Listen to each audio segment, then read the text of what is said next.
గోధుమ గడ్డిని ఎలా వేయాలి అనేది వాళ్ళ వీడియో అండి. కేవలం నేను ఇసుకలోనే వేస్తున్నానండి. ఇసుక కానీ కోకో పిట్లో అయినా కూడా వేసుకోవచ్చండి. 1 డే అంతా నీళ్ళల్లో బాగా గోధుమలు నానబెట్టాలి.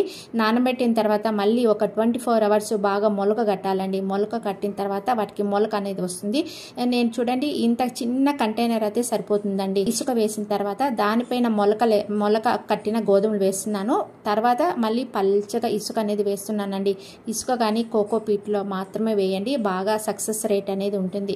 ఇలా అన్నమాట. ఇలా వేసిన తర్వాత బాగా వాటర్ అనేది ఫస్ట్ టైం బాగా వేసేయండి. తర్వాత ఒక క్లాత్ అంటే ఒక బట్ట గాలిపోకుండా కప్పేసామనుకోండి 1 డే కంతా మనకి మొలక అనేది స్టార్ట్ అవుతుంది.